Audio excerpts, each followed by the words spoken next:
Então, a aula de hoje, a gente vai continuar o estudo das sociedades.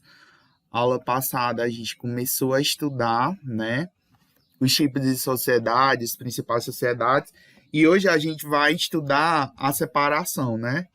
A gente estudou como é que as sociedades elas são formadas, e hoje a gente vai estudar como é que elas se desfazem, né? Como é que as empresas elas acabam, como é que realmente ocorre, né, o processo de extinção de uma empresa, né? Dissolução quer dizer isso, quer dizer a extinção, né, de uma empresa. Só que para quando a empresa ela vai terminar, essa extinção ela ocorre em 3 fases, né, que a gente vai ver.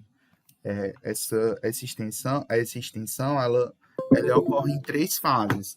A primeira fase é a própria. Deixa eu botar aqui, né, para escrever. É a própria fase da dissolução, né, que é um momento onde um vai ter que ter um motivo, né?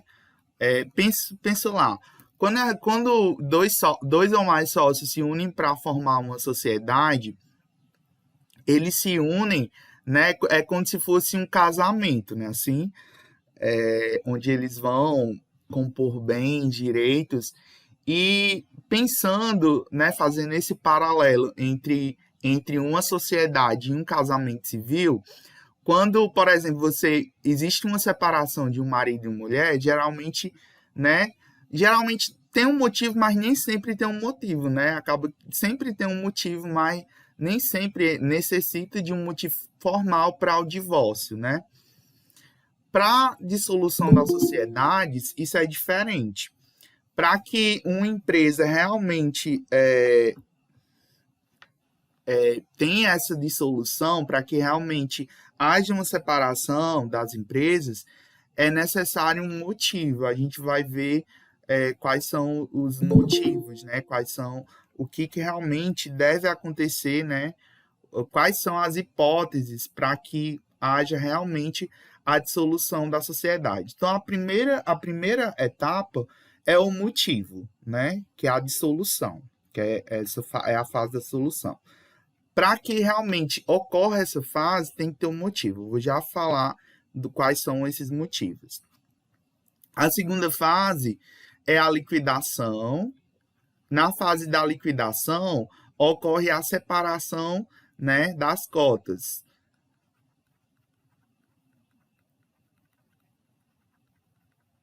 Então, pensa lá, no casamento, quando você vai divorciar, né?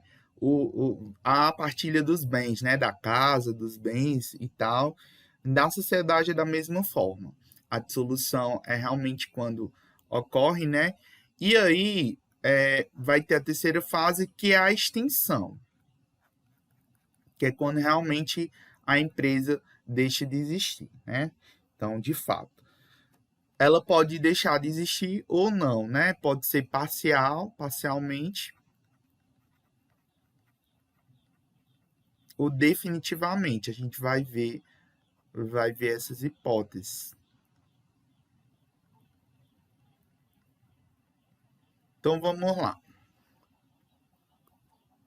E diz assim, ó: tanto nas sociedades regidas pelo Código Civil como nas sociedades anônimas, lembre que as sociedades anônimas, elas são regidas por um estatuto, né?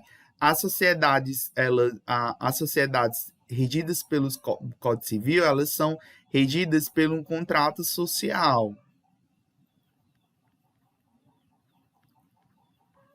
Já as sociedades anônimas, as SAs, elas são regidas por estatuto, né? Foi o que a gente viu na aula passada.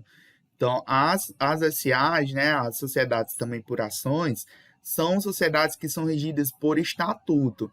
Então, essa é a diferença básica. Então, as sociedades normais, né, elas são regidas pelo contrato social, então, por sua vez, são regidas pelo Código Civil, que é um tipo de lei, né, o Código Civil. Já as sociedades anônimas já é outra lei, então todo o processo de solução já é diferente, porque vem de acordo com a lei das SAs. Então, só para recordar... Oi, pode falar. Teve uma vez que eu perguntei, né, sobre as SAs, Isso, exatamente. Aí, É porque tem um time de futebol famoso que é uma empresa SA. Eu fiquei um pouco curioso, mas pode continuar. qual é o clube, só por curiosidade? Botafogo. Eu acredito assim que a maioria dessas grandes empresas, né, clubes de futebol, eles abrem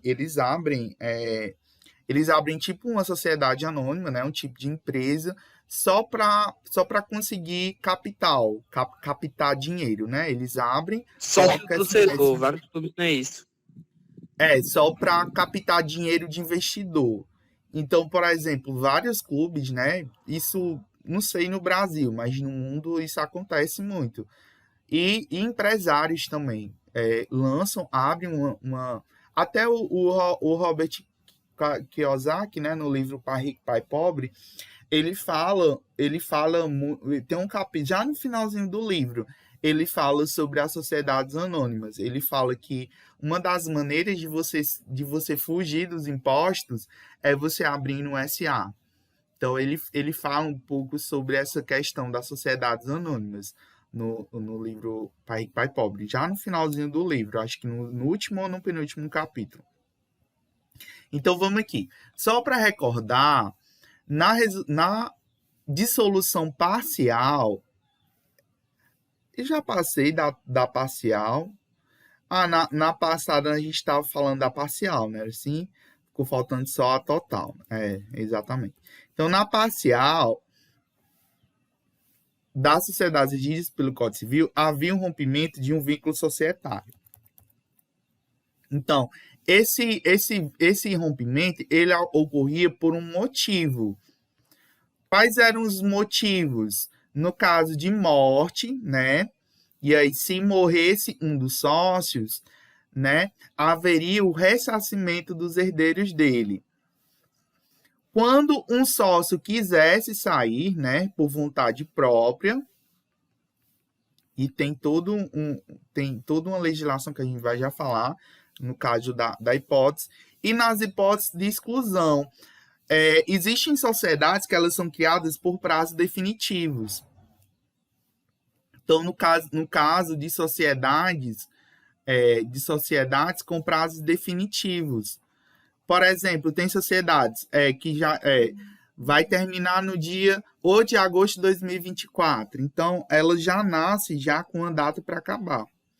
Então, são empresas que já são planejadas para um determinado período de tempo, né? Tem empresas que já elas são criadas para um determinado fim. Então, terminado aquele objetivo, aquele fim, se acaba aquela sociedade.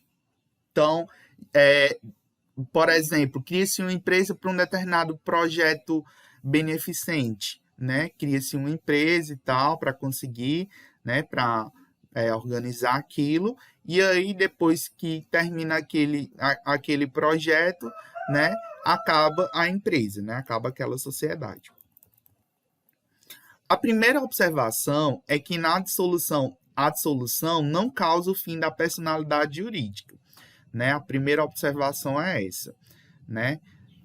Não causa o fim da personalidade jurídica. Além das causas de dissolução, será necessária a liquidação, que é o passo 2, né? Que eu falei, passo 2. Então, só poderemos afirmar que a personalidade jurídica chegou ao fim, né? Depois que houver realmente a dissolução. Então, preste atenção. A personalidade jurídica, ela não ocorre na dissolução. Ela só ocorre na extinção, tá certo? É todo um passo a passo. Primeiro eu tenho a dissolução, que é o motivo para qual a sociedade está acabando. Depois eu vou ter a liquidação, que é a separação das cotas, que é onde eu vou realmente reordenar, né? Se um sócio vai sair, eu vou dar a parte dele. E por último, eu vou ter a extinção. Então, a personalidade jurídica daquela sociedade, ela só vai extinguir quando realmente a empresa terminar. Então, vamos ver as causas da dissolução. Quando é que pode ocorrer a dissolução? Os motivos, né? Os motivos, né? Motivos barras causas da dissolução.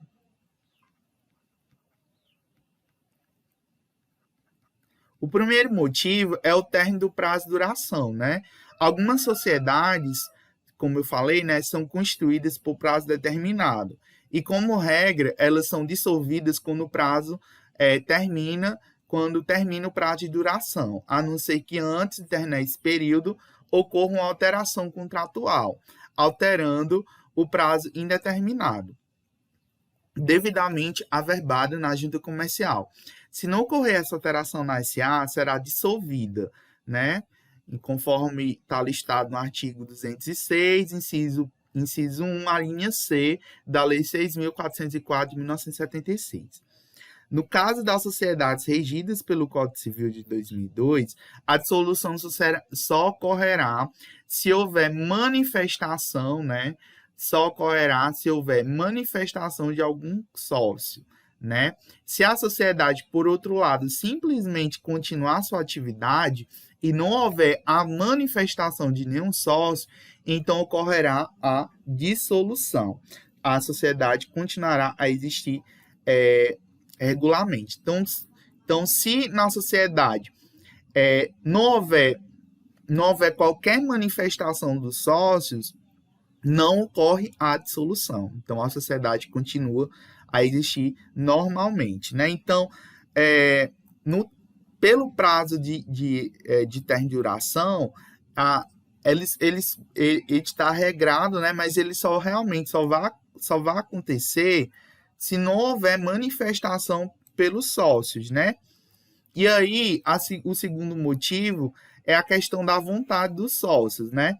Tanto nas sociedades regidas pelo Código Civil como nas sociedades anônimas, podem ser dissolvidas pela vontade dos sócios, mas os quóruns são diferentes. Nas sociedades anônimas, para serem dissolvidas por vontade dos sócios, dependerá da convocação da Assembleia Geral extraordinária e dependerá da concordância da metade das ações com direito a voto. Então, isso para sociedades, né, anônimas. Nas sociedades regidas pelo Código Civil, aqui especialmente trataremos da sociedade limitada, será necessária a aprovação dos sócios que representam 3/4 do capital social.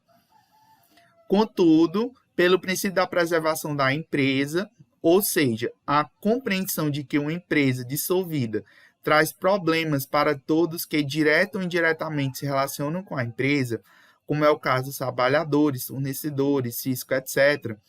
Se houver algum sócio interessado em continuar com a atividade empresarial, poderá manter a atividade desde que pague os haveres dos sócios e desde que, né, sejam dissolvidas as sociedades. Esse princípio aqui da preservação da empresa, ele dá também uma data. Por exemplo, tem a sociedade formada por 4 pessoas, né? Pensa aí, eu, Ruth, Miguel, né? Miguel Lucas e Luan, por exemplo. Nós 4 formamos uma sociedade. Vamos dizer que vocês queiram cair fora, né? E fique só eu. Só eu queira continuar com a empresa. Eu posso continuar com a empresa, desde que eu pague a parte de vocês. E aí, por esse princípio, eu vou ter 6 meses. Eu vou ter 6 meses, né? Ou 180 dias corridos para conseguir outros sócios, né? Então, uma sociedade, lembre que a sociedade ela é formada por 2 ou mais pessoas. Então, eu não posso continuar com a sociedade sozinho. E eu até posso, por 6 meses, tá certo? Então, esse princípio da preservação da empresa, ele dá nesse prazo de 6 meses. Então, eu poderia até continuar, né, com a empresa 6 meses, mas depois eu tenho que conseguir outros sócios para continuar com o negócio. Outro motivo é a declaração da falência das sociedades, né, regidas pelo Código Civil e das sociedades anônimas. A sociedade será dissolvida, né? Então, outro motivo é a questão da falência. A empresa acabou e, por isso, ela vai ser dissolvida, né? Ela vai acabar. Como vimos, a regra é a existência de pelo menos 2 sócios, né? Eu tenho que ter pelo menos 2 sócios para a manutenção da sociedade. O legislador permitiu, em caráter de exceção, que as sociedades anônimas permaneçam com apenas um único acionista, no caso de subsidiária integrais, pelo período de um exercício. Então, no caso das SAs, no caso das sociedades normais, né, é 6 meses. Para as SAs, é 1 ano. Ó, para as SAs é 1 ano, né? Ele diz aqui, ó, 1 ano. Ou seja, será causada dissolução societária para as SAs a permanência de apenas um acionista por mais de 1 ano, com exceção da subsidiária integral. Nas sociedades regidas pelo Código Civil, se restar apenas um sócio, até 180 dias, que eu falei para vocês, até 6 meses. Não existe nada irregular, mas se a unipessoalidade permanecer por mais de 180 dias, é causa de dissolução. Então, no caso, se permanecer apenas um sócio, para sociedades normais, sociedades limitadas, sociedades que são regidas pelo Código Civil, só pode até 6 meses ou 180 dias, tá certo? 6 meses. No caso de sociedades anônimas, é até 1 ano, tá certo? Ressalta-se que o parágrafo 1 do artigo 1033 do Código Civil permite que esse sócio que está sozinho na sociedade pode transformar sua sociedade em empresa individual, com a Lei 12.448 de 2011, que também é possível a transformação de uma sociedade contratual em uma empresa individual de responsabilidade limitada, né, o EIRELI. Então, aquele sócio que permaneceu, aquele sócio que ficou só um, se ele quiser, ele pode transformar aquela sociedade em uma empresa individual, né, no caso da EIRELI. Porque muitas vezes, o que acontece? Muitas vezes, os sócios, muitas vezes se cria uma sociedade apenas para conseguir a personalidade jurídica, né? Para conseguir, de fato, você ter aquela capacidade limitada, né? Para que, caso ocorra dívidas com a empresa, essas dívidas não atinjam o patrimônio do sócio e só atinjam até o patrimônio da empresa. Então, com a criação da EIRELI, né, um dos motivos, né, para a criação da EIRELI foi exatamente isso, para evitar a constituição de sócios laranjas, né? Isso acontecia muito até 2011, né? Até antes da criação da lei da EIRELI, a gente tinha empresas, sociedades, né, com muitos sócios laranjas, que eu queria montar uma empresa, mas eu queria fazer uma sociedade, né? Precisava fazer uma sociedade. Aí eu colocava uma pessoa laranja só para ter o nome lá, sendo que ela não partiu de capital social, né? Ela ia estar lá só para constar lá no nome, né? Então eu não preciso mais disso. Se eu quero ter a personalidade jurídica, se eu quero realmente ter uma garantia sobre aquele patrimônio, né? Eu ter uma responsabilidade limitada sobre aquele patrimônio, eu não preciso me dispor de um sócio laranja. Basta eu criar um EIRELI. Então, se permanecer apenas um sócio, uma das saídas é aquele sócio constituir uma empresa individual, né? No caso de um EIRELI. Como vimos anteriormente, algumas sociedades dependem de autorização para funcionar, como é o caso de mineradoras, seguradoras, instituições financeiras, sociedades estrangeiras, entre outras. Se por alguma razão a sociedade perder essa autorização, ela também terá que ser dissolvida. Outro motivo, tá certo? Essa cessação da autorização está ligada a uma infração de ordem pública ou à prática dos atos contrários ao fim da sociedade. Então, a maior polêmica, né, aí da Globo, né, que a Globo está quase falindo, né, o que acontece? O atual presidente tem rixa, né, com a Rede Globo, e a Rede Globo é um tipo as redes, né, as redes de televisão, elas funcionam através de concessão pública. Então, se o presidente quiser tirar a concessão de uma televisão, ele pode, tá certo? Pode, mas coloco entre aspas, né? Se realmente tiver problemas com prestação de contas, com dívidas, de impostos e tal. Aí o que acontece no caso da Globo? A Globo está devendo milhões e milhões de reais, né, para o governo em impostos.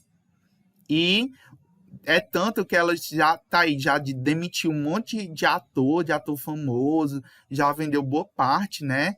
E estão dizendo que vão vender ela esse ano para o próximo, porque o atual presidente como é que diz? É inimigo ferrenho e diz que vai caçar a concessão dela no próximo ano, né? Se isso vai acontecer, né, veremos. Eu acho difícil, né? Mas tá aí, né? Um dos motivos é que algumas empresas, elas, né, dependem de autorização do governo para funcionamento. E um desses casos é a questão das televisões, né? Que elas funcionam através de concessão pública. Aí vamos aqui. Nas sociedades anônimas, a inexequibilidade do contrato social significa que o fim social não pode ser mais realizado, o que poderia acontecer, por exemplo, com a falta de interesse do mercado no objeto realizado, pela impossibilidade, né, de manter o investimento na realização do objeto social. Nas sociedades regidas pelo Código Civil, a inexequibilidade do objeto social tem a mesma definição. Mas, além dos exemplos citados, que resultaria na impossibilidade de realização do objeto social, temos também, nas sociedades de pessoas, a quebra do affectio socialitis. O que é isso? É o rompimento do vínculo de confiança entre os sócios, né? Então, os sócios não têm mais a questão da confiança, né? Então, esse também é uma motivação para a questão da dissolução total, né, daquela empresa. Mas para isso que aconteça, eu preciso de uma decisão judicial para que eu prove, né, por A mais B que não existe, né, realmente a quebra de confiança daqueles sócios. Ressalta-se, né, que nas sociedades regidas pelo Código Civil, levar-se-á em conta se existe algum interessado na continuidade da atividade empresarial, o que não causaria a dissolução total, desde que os haveres sejam pagos aos demais sócios. Ocorreu a dissolução, que é a primeira parte, né, que é a questão do motivo, né? Como eu falei, a dissolução é a questão do motivo, a existência realmente do motivo para houver a separação da empresa. Aí a gente vai para a segunda parte. A segunda parte é a liquidação. Então, a personalidade jurídica, ela continua a existir mesmo depois da dissolução da sociedade. Mas não mais para a realização da atividade, mas para resolver pendências da sociedade, num procedimento chamado liquidação. A liquidação poderá ser judicial ou extrajudicial, por iniciativa dos sócios. A liquidação judicial, ela é regida pelo Código, né, de Processo Civil, de 1939, nos artigos 655 e seguintes, né, em virtude do artigo 1218 do Código de Processo Civil, que afirma que enquanto houver leis especiais para alguns temas, que a dissolução das sociedades continuam regidos, né, pelo Código, né, de Processo Civil. Então, a liquidação judicial, ela é regida com base no Código do Processo Civil. No Código de Processo Civil. A extrajudicial, ela é tratada pelo Código Civil, tá certo? Nos termos dos artigos 1102, né, e seguintes, enquanto que as sociedades anônimas, né, serão regidas pelos artigos 208 e seguintes da lei, né, das sociedades anônimas, né, que é a lei 6.404 e 76. Né? Todos os atos praticados pelos diretores e administradores em nome da pessoa jurídica após a dissolução não serão de responsabilidade da pessoa jurídica, e sim pessoal de quem exerceu este ato. Após a dissolução, o primeiro passo da liquidação deve ser averbada na junta comercial a dissolução da sociedade. Neste caso, o nome da sociedade também deverá ser alterado, com a inclusão do termo em liquidação, para que o nome continue retratando a veracidade do nome empresarial. A partir daí, deve ser nomeado o liquidante escolhido pela sociedade. No caso da liquidação, da dissolução judicial, quem escolherá o liquidante será o juiz. na liquidação, a função do liquidante é realizar os atos pertinentes à liquidação. O liquidante deve fazer a arrecadação dos bens, vendê-os e pagando aos credores. Se o ativo for superior ao passivo, sua atividade continuará após o pagamento dos credores, pois havendo sobre o valor deve ser dividido com os sócios acionistas de acordo com a proporção de suas cotas. Se, por outro lado, o ativo for inferior ao passivo, deve-se pedir imediatamente a falência. Com o término da liquidação, os credores insatisfeitos podem ajuizar ações contra os sócios individualmente se não houver o pedido de falência, né? Então, aí a questão, né, do pedido de falência, né, das empresas que acabam. Aí vamos para o fim, né? Então, havido a liquidação, aí ocorre realmente a extinção, né? Então, depois que ocorre realmente a fase de liquidação, ocorre a extinção, né? A extinção da sociedade. Aí vamos aqui. O outro tópico é a questão das transformações das estruturas da sociedade. Aliás, as modificações, né, nas estruturas da sociedade. As modificações observadas nas estruturas societárias, além de alterarem as empresas envolvidas, são formas de organização da sociedade, que podem unir forças, melhorar sua forma de se relacionar com terceiros e com os sócios, acionistas, ou simplesmente fortalecer o mercado. Quanto às sociedades envolvidas são regidas pelo Código Civil, aplicaremos os artigos 1113 e seguintes. Quanto às sociedades envolvidas são anônimas, aplicaremos as regras previstas, né, na Lei das Sociedades Anônimas, né, a Lei 6.404 de 76. Aí vamos ver que tipo de modificações são essas, né, na sociedade. O primeiro tipo é a questão da transformação. A transformação é a operação pela qual a sociedade passa de um tipo para outro. Então, é quando você tem um tipo de sociedade e passa para outro. A personalidade jurídica continua a ser a mesma, a sociedade não é dissolvida, muito menos liquidada. É apenas alterada a forma de sociedade relacionada com seus sócios acionistas e com terceiros, né? Para a transformação, será necessária a aprovação unânime de todos os sócios ou acionistas, inclusive os sem direito a voto, salvo se no ato constitutivo já tiver a previsão da transformação e do tipo societário. Neste caso, será necessária a concordância da maioria dos sócios acionistas, cabendo ao sócio, né, que não concordar com a transformação, direito de retirada. Aí, exemplo, né? Portanto, para uma sociedade limitada, né? Eu tenho uma sociedade limitada e quero transformar ela no SA. Precisará de via de regra a concordância de todos os sócios, né? Da mesma forma de um SA, né? Ela quer virar de uma sociedade anônima, quer virar uma sociedade limitada. Então, precisará da concordância de todos os acionistas para a transformação da sociedade limitada. Também é possível a conversão, né, de um empresário individual em uma sociedade empresária, né? Está previsto no artigo 968, parágrafo 3º do Código Civil.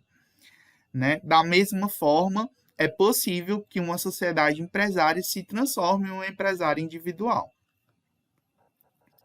Pela leitura da Lei 12.441, também é possível a transformação de uma sociedade em empresa individual de responsabilidade limitada, né? É possível também se transformar uma sociedade empresária em um EIRELI.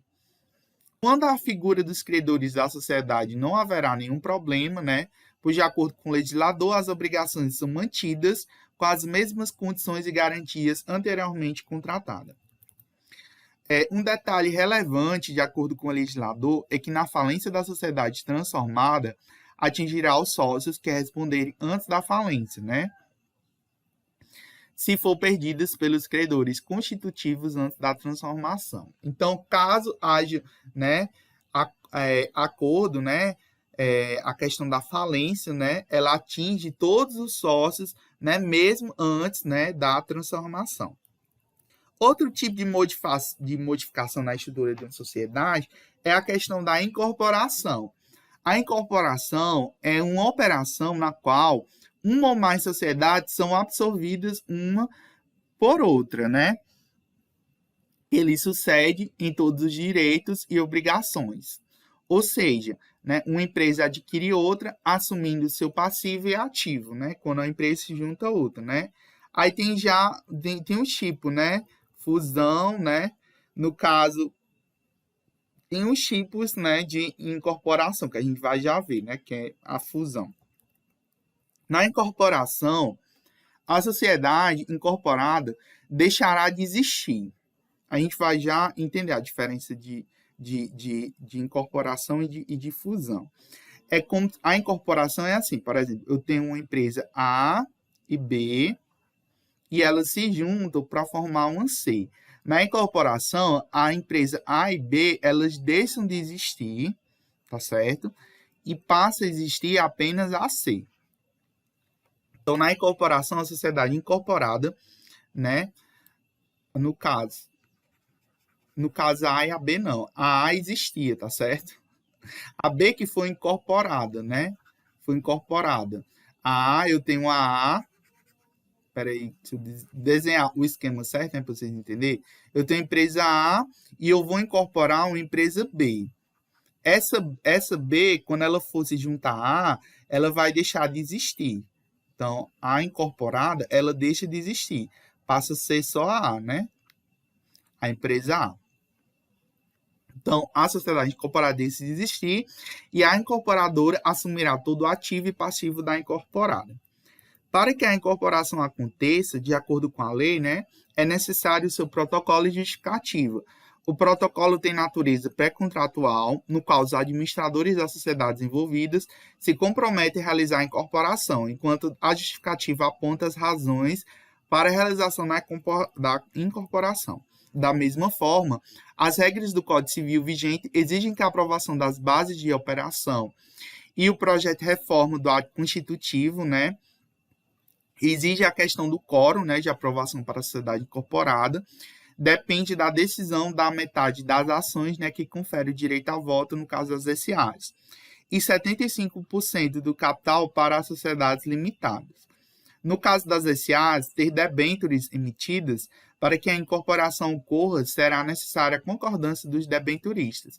Depois vocês podem até perguntar o que é uma debênture, né? Mas vocês vão entender o que é uma debênture lá na disciplina de mercado de capitais, né?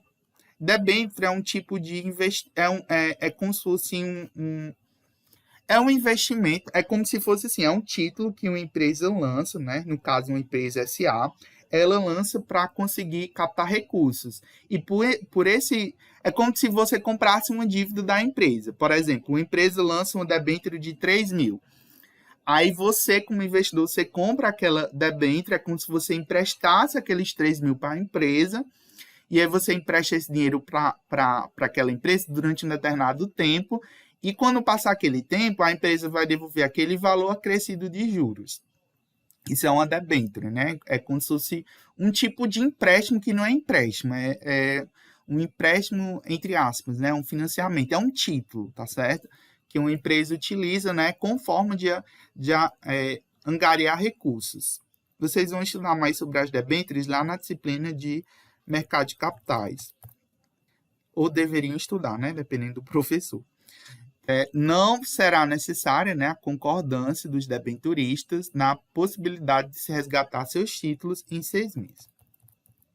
Aí vamos aqui ver as observações.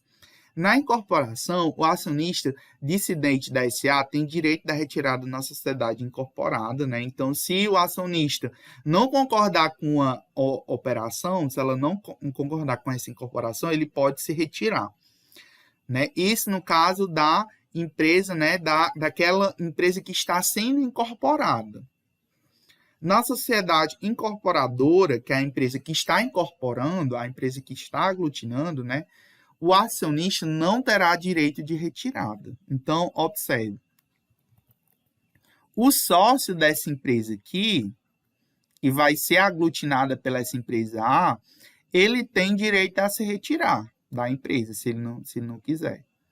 Já o sócio desta, que aqui está incorporando a empresa B, ele não tem essa escolha, tá certo?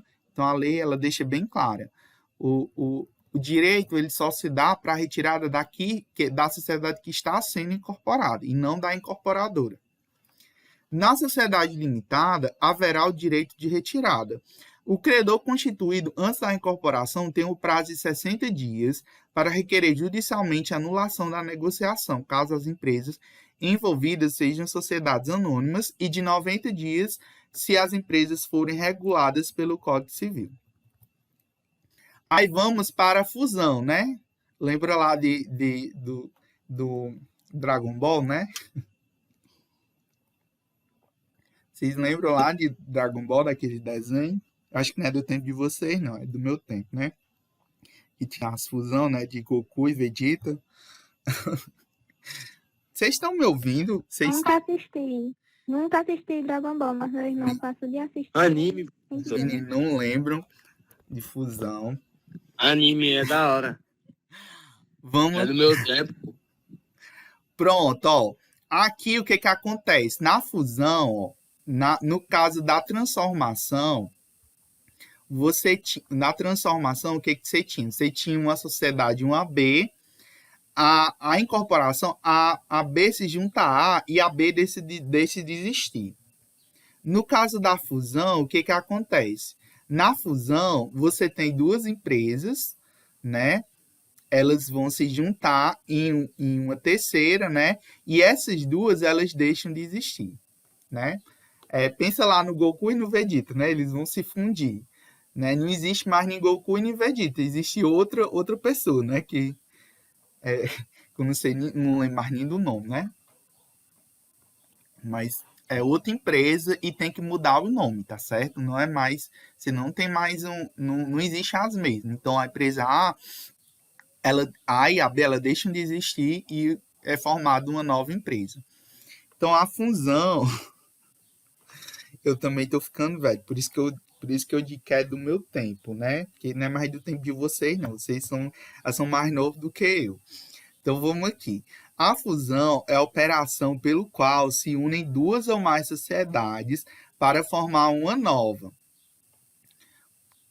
que lhe sucederá as obrigações e direitos. Cabe ressaltar, né, que na fusão as duas sociedades são extintas, então elas deixam de existir, e uma nova sociedade será criada. Então, a diferença, né, se na prova quer a diferença da incorporação para a fusão. Na incorporação, a incorporada deixa de existir, né? E aí só quem existe é a incorporadora, né? Que ela aglutina aquela empresa que está sendo incorporada. Já na fusão, as duas empresas se unem em uma só e aquelas duas empresas elas deixam de existir e passa a existir só aquela nova sociedade que é formada pelas duas. Para que uma fusão ocorra, de acordo com a lei 6.440, né? Aliás, 64.040, né, de 76, é necessário protocolo e justificativa, né? O protocolo tem natureza pré-contratual, no caso o administrador das sociedades envolvidas se compromete a realizar a fusão, enquanto a justificativa aponta as razões para a realização da fusão. Da mesma forma, as regras do Código Civil exigem a aprovação do plano de distribuição do capital social e o projeto do ato constitutivo. O quórum de aprovação das sociedades envolvidas na fusão depende da decisão da metade das ações que conferem direito a voto, e no caso das SAs, né, isso para no caso SA, e 75% do capital social para sociedades limitadas. No caso da sociedade da SA ter debêntures emitidas, para que a fusão ocorra, né, será necessário a concordância dos debenturistas, né? Não será necessária a concordância dos debenturistas caso elas possam resgatar seus títulos em 6 meses. O que acontece? Na fusão, o acionista dissidente, ou seja, aquele acionista da SA que não concorda com a fusão, ele tem direito de retirada, tanto na SA quanto na sociedade limitada. Aí existe esse direito de retirada. O credor, né, que é a empresa que tem que tem deveres, né, que tem direitos dessa empresa, né, O credor constitutivo antes da fusão tem 60 dias para requerer judicialmente a anulação da negociação, no caso de as empresas envolvidas forem sociedades anônimas, e de 90 dias se as empresas forem envolvidas reguladas pelo Código Civil. O que acontece? Como as empresas antigas elas vão deixar de existir, se essas empresas elas tiverem algum credor, é como se essa dívida ela deixasse de existir, porque vai ser formada uma nova empresa. Então, pode ser que essa nova empresa não queira assumir as dívidas, né, dos outros. Então, os credores eles podem entrar na justiça, né, tem um prazo para requerer a cobrança, né, dessa lei, né, a cobrança desses haveres. Aí vamos para a cisão, né? Cisão. A cisão é a operação na qual a sociedade transfere parcela de seu patrimônio para uma ou mais sociedades, né? A cisão é o contrário da fusão, né?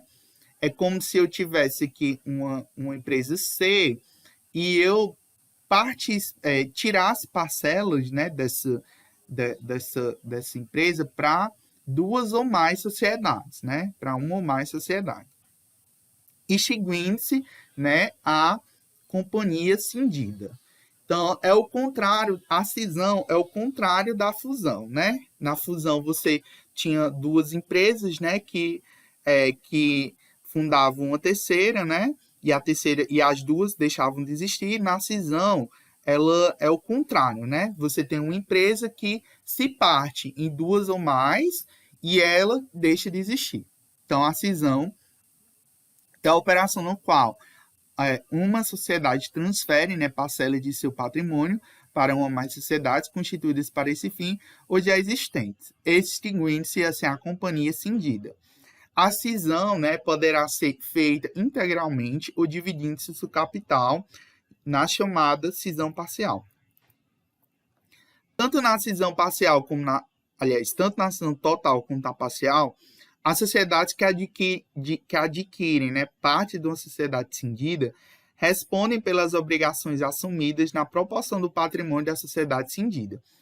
O credor constituído antes da cisão tem um prazo, né, de 90 dias para requerer judicialmente a anulação da negociação, caso as empresas envolvidas sejam sociedades anônimas reguladas pelo Código Civil, né, ou na lei, né, tal.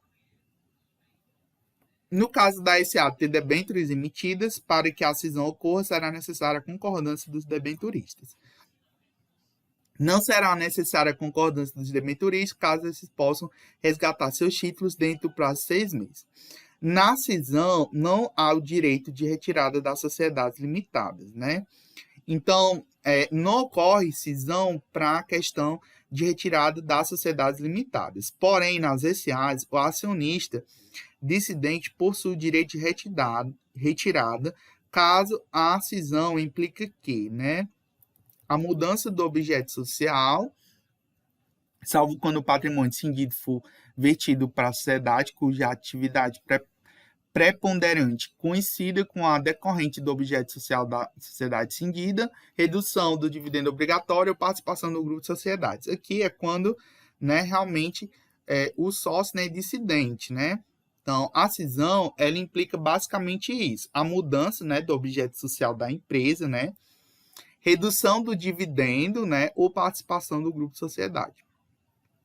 Então, esses são os principais tipos de modificação da estrutura das sociedades, né?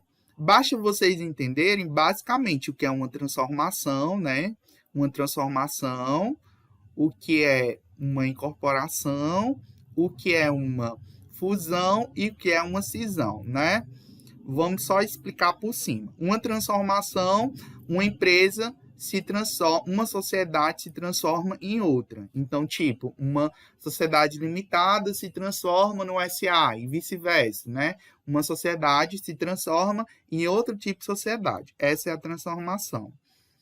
A incorporação. Uma determinada empresa incorpora outra.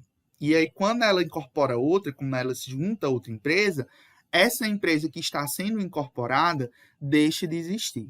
Essa é a incorporação. A fusão, duas empresas se juntam para formar uma outra empresa. E essas duas empresas que se juntaram deixam de existir. Só passa a existir essa empresa que se junta.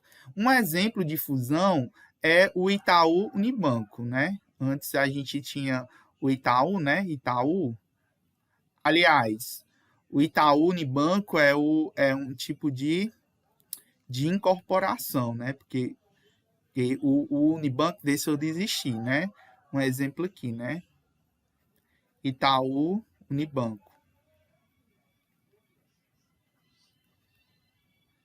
O Unibanco ele foi incorporado pelo Itaú, né? Então, o Unibanco deixou de existir e hoje só existe o Itaú. O exemplo de fusão, eu acho que é que fundou até o Pão de Açúcar. Eu não lembro quais eram as duas últimas empresas. Eu sei que o Grupo Pão de Açúcar, ele é bem recente. Ele foi uma fusão de duas empresas. Essas duas empresas deixaram de existir, só que existe hoje é o Pão de Açúcar, né? O Grupo Pão de Açúcar. A cisão é o contrário da fusão. Então, você tem uma empresa, né? E essa empresa se divide em duas ou mais. Pronto. Ficou entendido esse negócio das modificações? É um pouco confuso, mas eu acho que dá para entender, né? Pronto. Aí vamos aqui para a última parte.